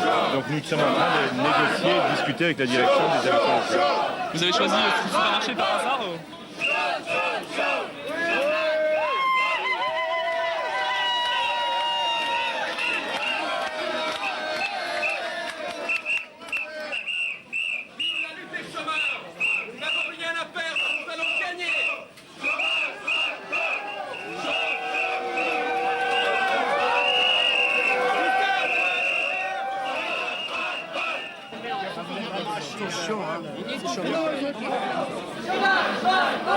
Et ben là, ça veut dire que les chômeurs, ils en ont marre de voir toutes les richesses dans les vitrines et de se serrer la ceinture. Les chômeurs, ils disent que eux aussi, ils ont le droit de consommer, eux aussi, ils ont le droit de participer à la vie. Il n'y a pas de raison que ce soit parce qu'on est chômeur qu'on doive se priver. Voilà, moi j'en ai marre de me serrer la ceinture depuis 3 ans. Et maintenant, c'est fini, maintenant je me serre là où je le peux.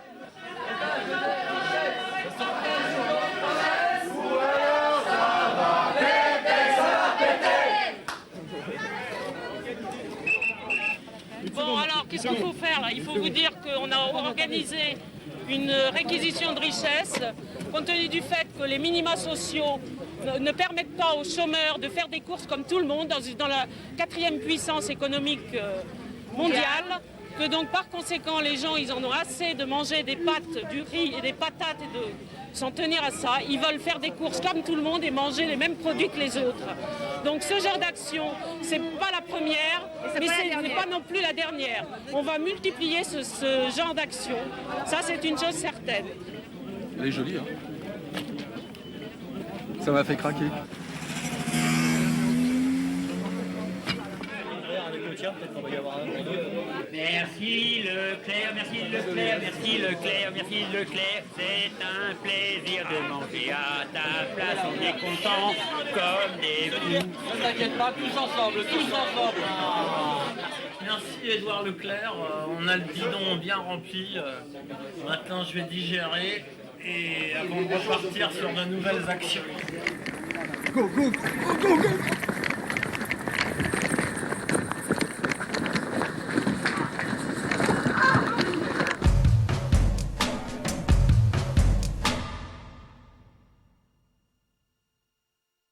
Donc ça c'est depuis donc 97 et depuis bon mais ça me prend un moment, je me dis en général en septembre-octobre je me dis bon allez j'y vais, je vais aller un peu, je vais voir ce qu'il y a et tout, j'y vais toujours pareil. Alors je dis bon mais j'y retournerai la semaine prochaine ou le mois prochain, puis plus ça va, plus déjà en janvier-février, je commence à... J'y pense quasiment plus, ou des fois dans des crises de mauvaise conscience, je me dis ouais, faudrait que tu y ailles et tout, puis je dis ouais, j'irai demain, ouais, j'irai lundi prochain, ouais, donc voilà, ça, je laisse pisser. Les Bouches-du-Rhône, c'est le département de France où il y a le plus de RMistes, tu vois. Le taux de chômage, il y a 2-3 ans, il était de 19% à Marseille, alors qu'il était de 11% au niveau national. Donc il y a une masse énorme de chômeurs, de RMistes, de tout ça. Donc les contrôles, ils peuvent être que formels, parce que les gens, ils savent très bien, tu vois, ceux qui travaillent à la direction du travail, à la NPE, à la CEDIC, ils savent très bien que le travail, il n'y en a pas plus que, tu vois. Si toi, tu trouves un travail, c'est celui d'après toi, tu vois, qui n'en aura pas, tu vois. Donc moi, je suis assez altruiste, je dis, bon, moi, je le laisse à celui qui suit. Allez, moi, ça va pour l'instant, c'est pas trop dur, je tiens le coup.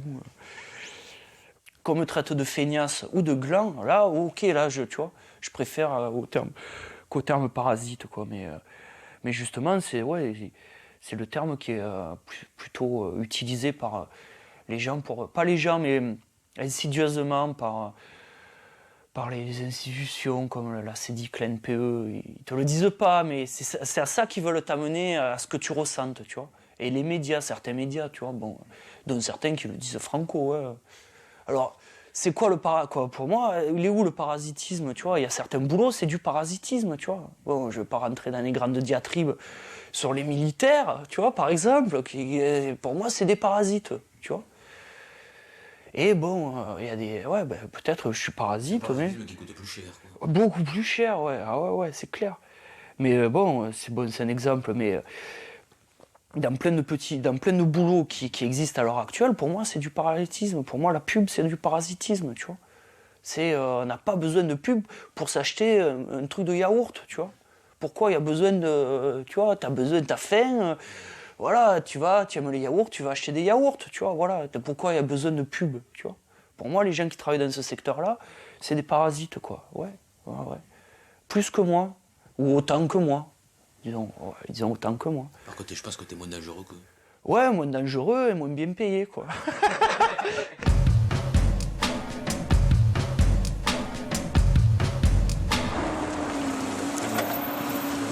Bonjour, excusez-moi, on peut vous poser une petite question? Oui, bien sûr, oui. Je voulais savoir ce que vous pensez des gens aujourd'hui qui refusent le travail. Qui refusent le travail? Oui, qui refusent de travailler. On pense qu'ils sont tort, parce que le travail, c'est l'épanouissement, c'est le bonheur, c'est la vie professionnelle, c'est indispensable à l'équilibre. Moi, je pense que c'est idiot de refuser de travailler. Voilà. Merci. Au revoir. Au revoir.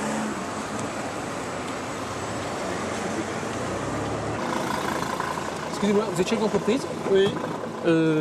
On fait un documentaire sur les gens qui refusent le travail aujourd'hui. Qu'est-ce que vous pensez, vous, de cela? Les gens qui refusent le travail, oui, sont inconscients. Ils sont inconscients? Oui. Donc vous pensez que c'est pas bien? Qui refusent de travailler? Oui. Oui, je pense qu'ils sont inconscients quelque part. Parce que la situation va se durcir de plus en plus et qu'ils auront de plus en plus de problèmes. D'accord. Voilà ce que je pense. Ces gens qui refusent le travail, de qui parlez-vous? Oh, ben, par exemple, de ces jeunes, il y en a pas mal dans la nouvelle génération qui ne veulent pas travailler, pour une raison ou pour une autre. J'en connais pas beaucoup autour de moi et je pense pas que ça soit... c'est peut-être plus un problème d'éducation qu'un problème de volonté de pas travailler vraiment. Mais vous ne trouvez pas légitime qu'on puisse hésiter à aller occuper des emplois précaires, notamment? Non, je pense que c'est un type de formation, c'est une expérience. Je crois que de plus en plus, il faut qu'on s'adapte à avoir un peu de flexibilité. Il faut travailler Si on veut, je pense qu'on aura des carrières différentes dans des environnements différents. Moi-même, je suis aujourd'hui DRH et j'ai été dans les services, enfin j'ai fait différentes carrières dans différentes entreprises et je crois que ça sera encore plus vrai dans quelques temps. Au revoir.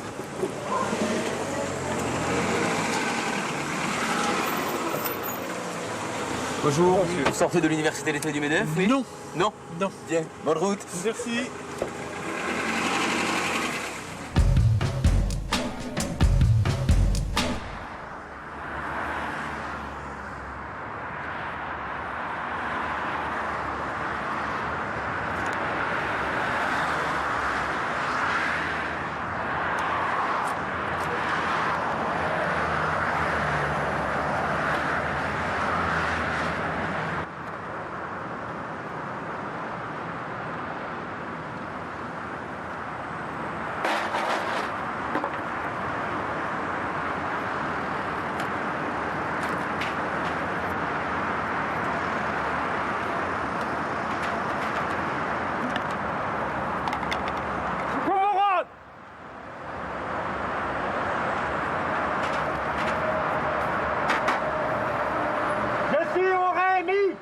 J'ai le droit de parler!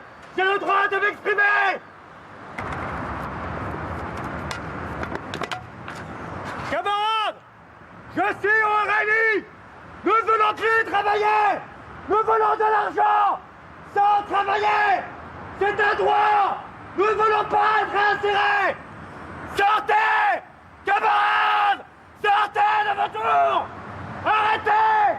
Avec vos voitures! Nous voulons le RMI! Nous ne voulons plus travailler! Camarades! Sortez! Nous voulons de l'argent sans travailler! Je propose que la Maison des Ensembles cesse de demander du travail! Nous ne voulons plus du travail!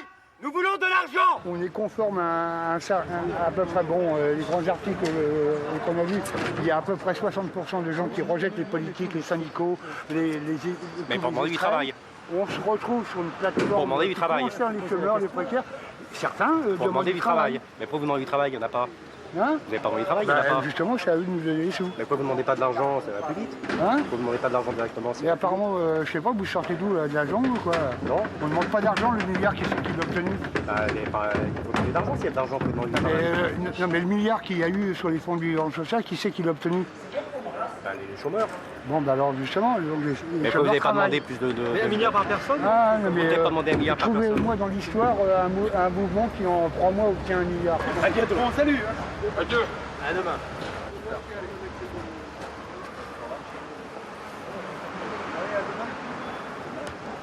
Salut. Salut.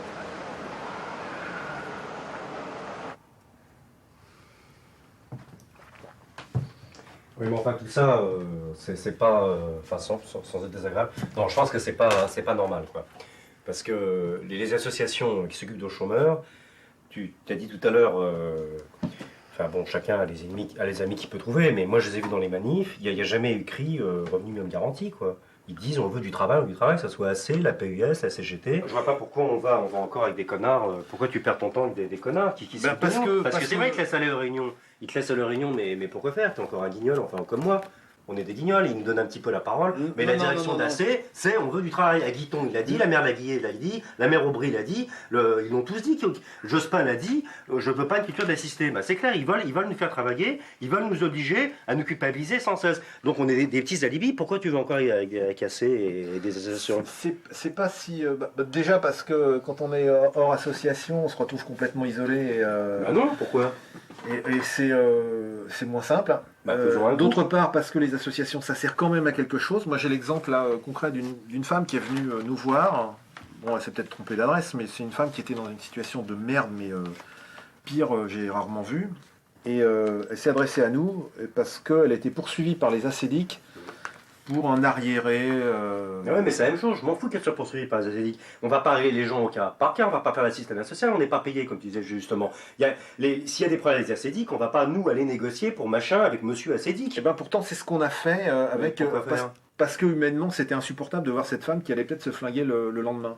Et on lui a dit, on va essayer de faire quelque chose. Et on a pris rendez-vous avec le directeur de la CEDIC, on lui a montré le cas, il a dit, ouais, effectivement, c'est débile, on laisse tomber. Et cette femme-là s'est retrouvée allégée d'un procès sur le dos et d'une poursuite devant les tribunaux par les ACDIC. Maintenant, on va négocier des gens au cas par cas. Et puis, monsieur ACDIC, s'il vous plaît, voulez-vous régler le problème de madame machin? Donc, on négocie le cas par cas. C'est tout qu'il faut péter. Pourquoi on a occupé les antennes ACDIC? Pourquoi on n'a pas occupé les émetteurs de TDF? Là, c'était clair, il n'y avait plus de télé. Là, c'était clair. Mais il faut d'abord que les gens arrêtent de consommer pour pouvoir arrêter de travailler. Parce que tant qu'ils renonceront pas à consommer, ils peuvent pas renoncer à travailler. Tu vois, parce qu'ils se disent, merde, j'ai besoin de ça, donc il faut que je travaille. Moi, il y a plein de gens avec qui j'ai eu des discussions qui me disaient, mais moi, j'aimerais bien faire comme toi, mais il faut bien travailler. Il faut bien travailler, comment tu fais? Alors je leur disais, j'ai 3000 balles par mois. Mais comment tu fais? Puis après, quand on discutait du truc, alors eux, ils avaient été passer leurs vacances au Maroc, moi j'avais été chez mon frère à Angers, tu vois. Bon, voilà, au bout d'un moment, tu trouves comment il fait le gars. Puis c'est là où le gars, en face de toi, il doit faire son choix. Et bon, moi, je force personne, mais je veux dire, c'est les gens qui sont responsables de leur vie. Il doit faire son choix. Il doit faire son choix et se dire, est-ce qu'il vaut mieux que j'arrête et que je sois obligé de vivre comme lui? Ou est-ce que je préfère continuer à aller prendre des vacances au Maroc et avoir ma bagnole et machin et tout, et puis travailler toute la nuit. Voilà, et puis continuer 8 heures par jour, aller pointer au bureau, à l'usine, à l'entrepôt, n'importe où.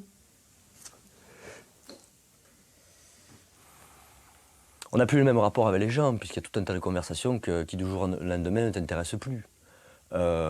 Moi, retrouver des amis qui le soir racontent leur journée de boulot, pas parce que c'est pas que c'est pas intéressant qu'ils racontent leur journée de travail, mais ils la racontent parce que le problème c'est qu'ils ont besoin de l'évacuer. C'est ça le pire, quoi. C'est-à-dire que bon, on peut même pas discuter parce qu'en fait c'est pas une discussion, quoi. C'est-à-dire que le type il vomit tout ce machin qu'il a engrangé toute la journée dans sa tête et qu'il faut à tout prix qu'il se débarrasse s'il veut arriver à dormir, quoi. Ou alors il a intérêt à boire ou prendre des cachetons, quoi. Je pense pas qu'à la base on soit seulement là que pour fournir de la main-d'œuvre à un système qui est uniquement productif. Voilà, quoi. Et nous, forcément, consommateurs, à l'autre bout de la chaîne, quoi. Enfin, il y a quand même d'autres choses à regarder dans la vie, d'autres choses à profiter. Après, bon, c'est sûr que c'est pas facile tous les jours, hein. Il y a quand même des fins de mois difficiles, des choses comme ça. Mais on sait pourquoi on le fait. Avoir une fin de mois difficile quand on bosse et qu'en plus c'est un boulot de merde qui ne te plaît pas, c'est plus difficile à assumer, je pense. En ce qui me concerne, je prends ça avec le sourire, parce que j'ai d'autres instants de bonheur, quoi. Alors on va me dire, ouais, mais tu te rends compte, t'as pas beaucoup d'argent, ceci, cela. Ouais, mais il n'y a pas que l'argent de toute façon qui compte, parce que de toute façon, il faut se dire que les gens qui bossent, tu t'aperçois dans les entreprises, aussi bien chez Moulinex, chez Renault, qu'ils ont viré et tout ça, une fois qu'ils ont bien mis l'argent de côté dans les bourses et tout, qu'ils ont fait leur... on va, en fin de compte, allez hop, on va tout déstabiliser, on va aller envoyer tout ça dans des pays, tu vois, où on les paye moins cher, dans les pays en voie de développement. Et puis les gens qui ont travaillé pendant 30 ans, tu vois, pour des patrons qui se sont cassés le cul, tu vois, parce qu'en plus, il a fallu qu'ils la ferment, hein, parce que, attention, faut être sage, hein, si tu veux de l'argent et tout ça, pour le peu qu'on te donne. Hein, tu te donnes le SMIC, au bout de 30 ans de carrière, tu dois avoir 8 000 balles ou 10 000 balles, et puis t'as fermé ta gueule. Et puis en plus de ça, tu vois, il faudrait presque que tu leur dises merci au patron. Bah non, moi j'ai pas envie de leur dire merci. Par contre, j'ai dit merci à celui qui m'a viré, parce que maintenant je suis heureuse, quoi. Si ton seul univers social, c'est le travail, c'est le seul endroit où tu as des potes, c'est le seul endroit où tu existes en dehors de ta maison, forcément il va y avoir des petites pépites de bonheur. Mais moi, c'est pas une pépite que je veux, quoi. C'est la montagne entière, c'est le rocher de bonheur, quoi. Et j'ai pas envie d'aller chercher la pépite dans 3 tonnes de merde, quoi. Qu'effectivement, ce rôle central du travail aujourd'hui dans la société fait que les gens qui en ont pas, qui en sont privés, les fameux privés d'emploi, le vivent très mal. dans les histoires de plans sociaux, quand on voit les salariés de l'U à Calais ou à Ris-Orangis ou les Moulinex ou autres, on nous voit ces reportages à la télé où les gens te disent, une fois licenciés, je n'existe plus. Exister, c'est-à-dire que le patronat a réussi quelque chose de relativement formidable. Il a aliéné totalement à sa machine de production un individu qui, alors que moi j'ai tendance à penser que justement, enfin la vie va pouvoir commencer. Prends ton pactole de pognon d'un plan social et puis réfléchis à ce que tu as envie de faire. Putain, ça fait 20, 30 ans, t'as des gens qui disent ça fait 30 ans, moi et mon mari. Mais 30 ans de vie de merde, ça fait 30 ans que le matin vous buvez un café de merde dans une machine électrique de merde qui vous fait un mauvais café, que vous vous levez tôt et que le réveil vous réveille le matin et que vous prenez un bus de merde pour aller dans une usine de merde pour faire gagner du pognon, énormément de pognon à un gros con. Ce gros con, il vous veut plus. Putain, mais peut-être rendez-vous compte que c'est peut-être la chance de votre vie, quoi. Putain, ça fait 30 ans et maintenant, pensez à vous, quoi.